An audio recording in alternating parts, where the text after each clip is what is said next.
தவறுதலாய் ஒரு அழைப்பு. யாரென்ற வினாவுடன் பேசப்பட்ட அந்த குரலின் துணியளவு இன்றும் செவிகளில் தாளம் போட்டுக் கொண்டிருக்கிறது. யாரென்று தொடங்கி சில காலம் யாதுமாகி யாரோ ஆகி போனது. யாரோ என்று கேட்கப்பட்ட அந்த குரல் வாழ்நாள் பூராகவும் கேட்டுக்கொண்டே இருக்க வேண்டும் என்ற குரலானது. கதைகள் பல பேசப்பட்டது, காதலும் பரிமாறப்பட்டது. முதலில் வேண்டாம் என்றே, பிறகு வேண்டும் என்றே, பின் வேண்டும் என்பது மட்டுமே வேண்டுதலாகி போனது. பிறகு என்ன, வேண்டும் வேண்டாம் என்ற ஒரே காதல் போர்க்களம் தான். அது ஒரு உடலுடனான காதல் சண்டை. இல்லை இல்லை, சண்டைகள். வாரத்தின் 7 நாளில் ஒரு நாள் சண்டை இல்லை என்றாலும் அதுதான் இந்த உலகின் 8வது அதிசயம். இப்படி அலைபேசி அலப்பறைகளாகவே தொடர்ந்தது சண்டைகள் மட்டுமல்ல, காதலும் தான். பிறகென்ன, அலைபேசியில் மட்டுமே பேசப்பட்ட காதல் முகம் பார்க்க முணங்கியது. அந்த பேருந்து தான் சந்திப்பு நிகழ்ந்த முதலிடமாகியது. ஏதோ ஒரு பதற்றம், ஏதோ ஒரு வெட்கம் இருவருக்குள்ளும். பேருந்தின் ஒரு முனையில் அவனும், இன்னொரு முனையில் அவளும்.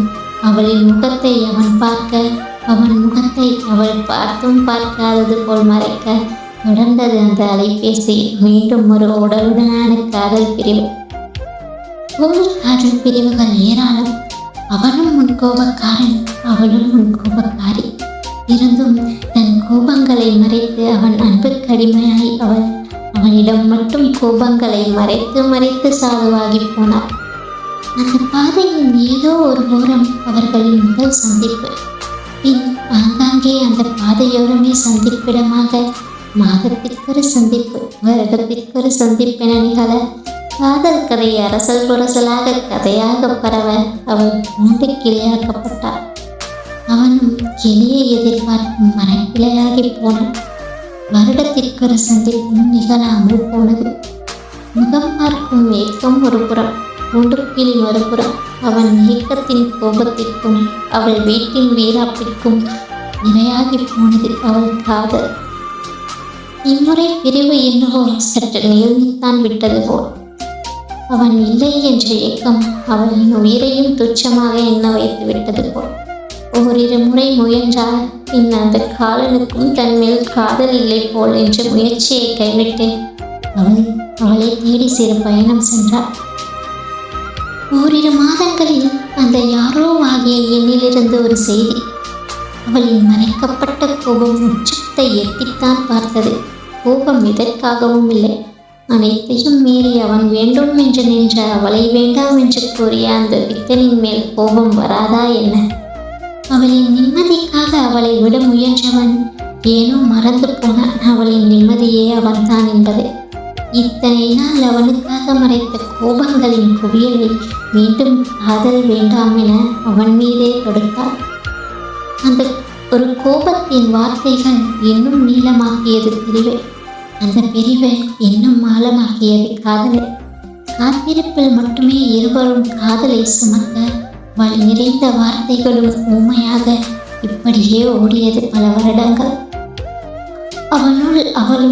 அவளுள் அவனும் இருப்பது தானே காதல். அந்த காதலின் உச்சம் தானே அவர்களின் காத்திருப்பு. காலங்கள் ஓடினாலும் அவர்களின் காதலில் மாற்றம் ஏதும் இல்லை என்பதை அவர்களின் காதலின் உச்சம். ஒரு நாள் அவள் வீட்டு முற்றத்தில் அவனின் இருசக்கர வண்டியின் இசை தாளம் போட்டது அவள் இதய துடிப்பிற்கு. அவளின் பல நாள் கனவு அவனின் பாதங்கள் அவள் வீட்டு முற்றத்தை எந்த ஒரு சலனமும் இன்றி தொட வேண்டும் என்பது. அதிசயத்தில் உறைந்த அவளுக்கு காத்திருந்தது இன்னும் ஒரு அதிர்ச்சி.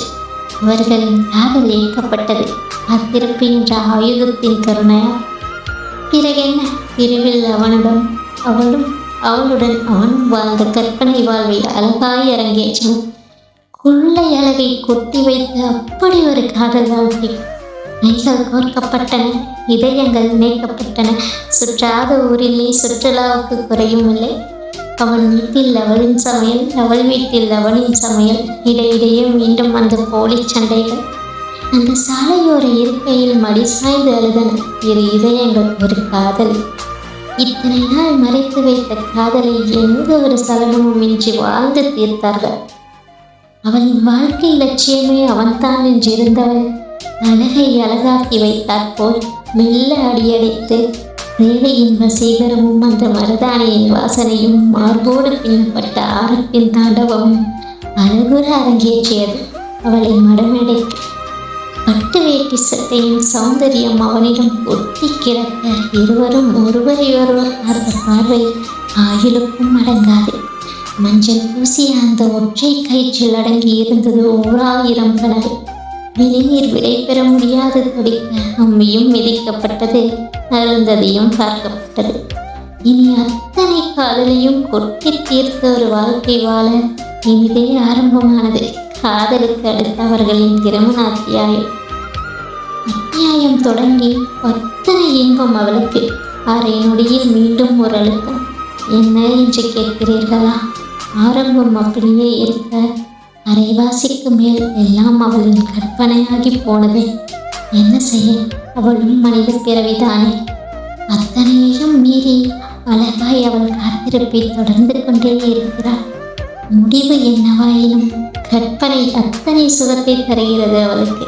அது போதாதா?